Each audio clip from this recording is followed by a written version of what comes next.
नमस्कार बच्चों, स्वागत है आपका द पल्लवी एकेडमी में। बच्चों, आज मैं आपको बहुत ही महत्वपूर्ण टॉपिक छंद के विषय में बताने वाली हूं। मैंने इस वीडियो के कुछ समय पहले आपको छंद से संबंधित कुछ शॉर्ट क्वेश्चन की वीडियो डाली थी, जो आप लोगों ने बहुत अच्छे से देखी और उसे बहुत पसंद भी किया।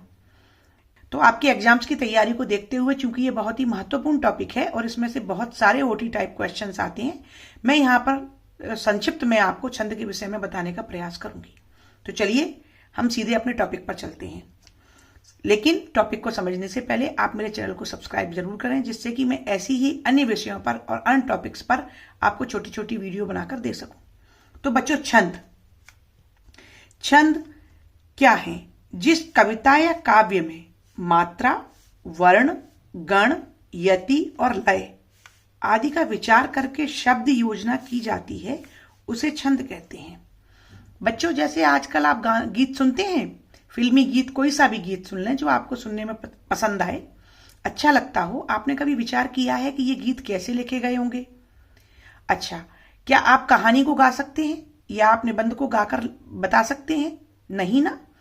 तो जिस काव्य को हम गा सकते हो, है ना, गुनगुना सकते हो, उसकी एक लय हो, वो कैसे संभव होती है?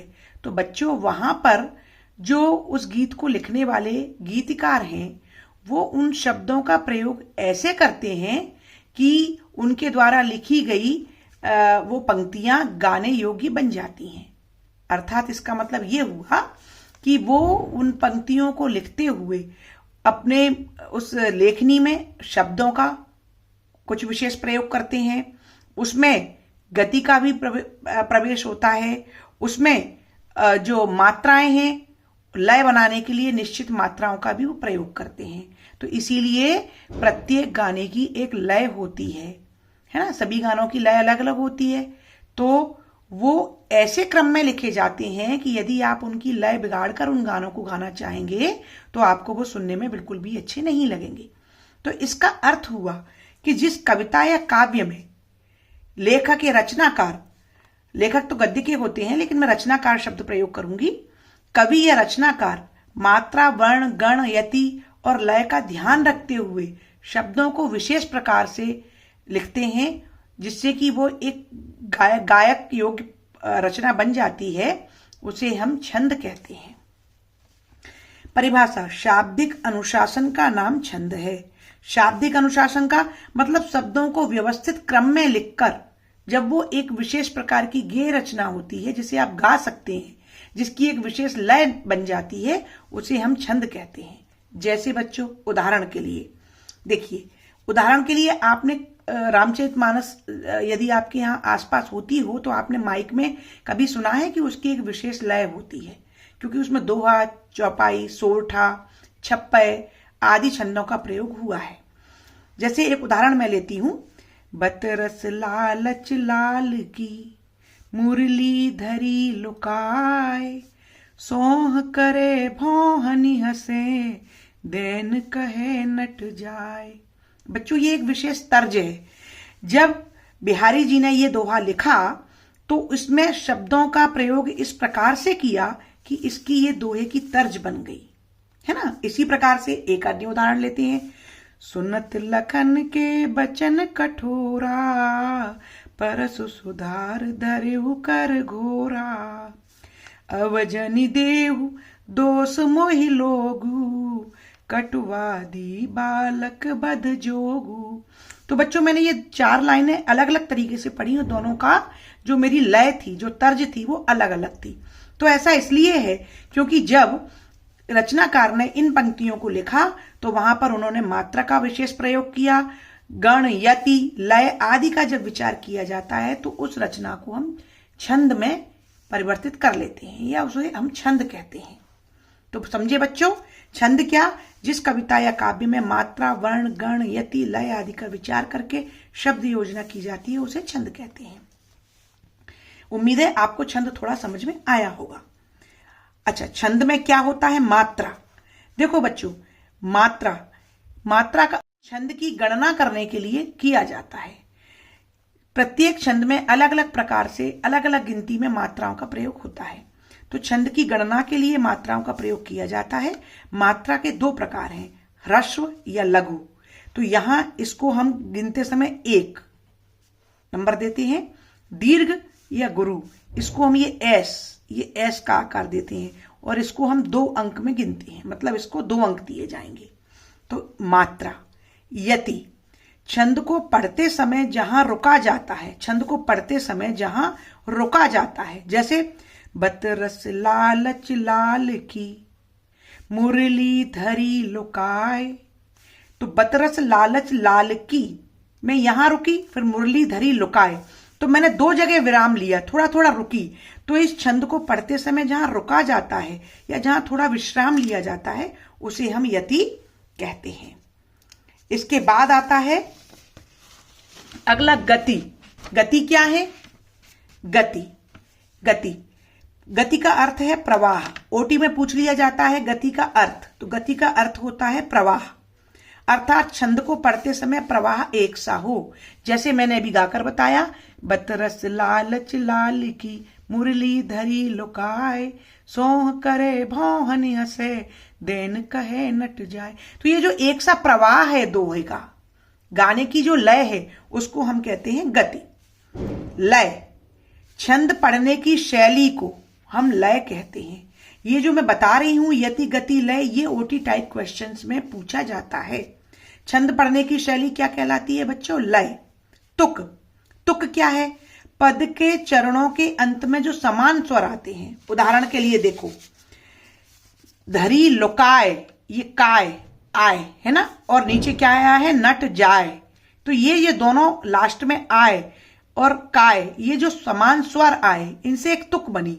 ऐसे ही सुनत लखन के बचन कठोरा, परसु सुधार धरेउ कर घोरा।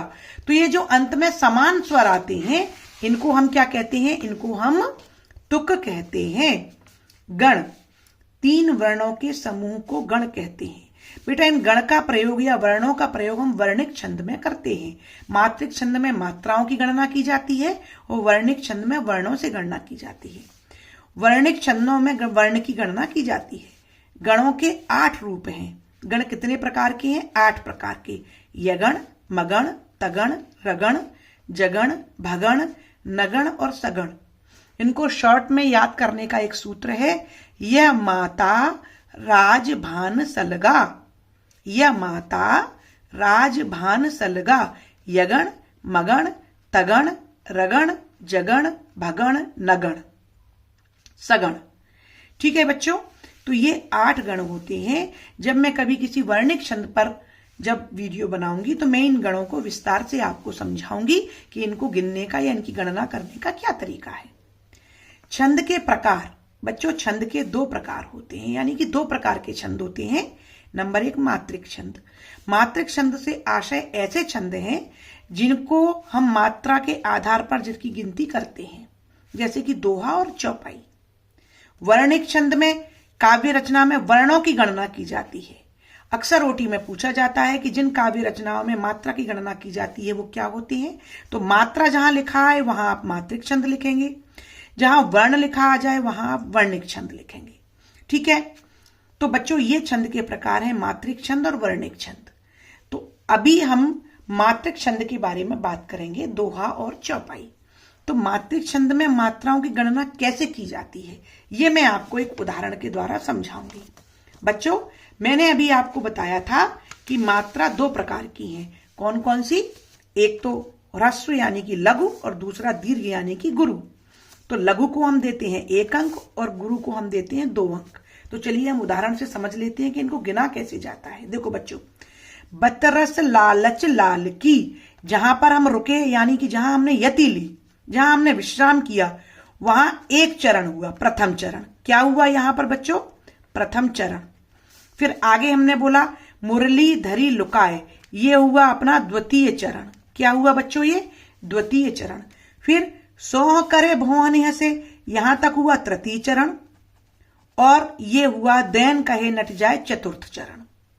तो अब हम कैसे गिनेंगे इसको? देखिए, जो छोटे स्वर यानी कि जिन पर कोई मात्रा नहीं लगी है, जो सिंपल वर्ण हैं उनको हम 1 नंबर देंगे। जैसे ब कोई मात्रा नहीं है तो 1 नंबर, ता को 1 नंबर, रा को 1 नंबर, सा को 1 नंबर, और ला बड़ा आ की मात्रा लगी है तो इसे 2 नंबर, फिर 1 नंबर।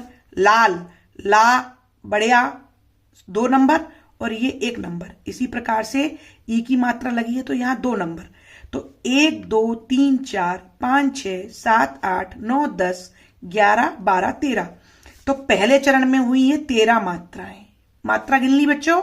फिर देखो अगले चरण में द्वितीय में मुरली, छोटी ऊ की मात्रा लगी है, छोटी मात्रा लगी है 1 नंबर, रा को 2, रा को भी 1 नंबर, ली बड़ी ई की मात्रा 2 नंबर, धरी 1 नंबर 2 नंबर, लुकाए 1 नंबर, का पर 2 नंबर और यह।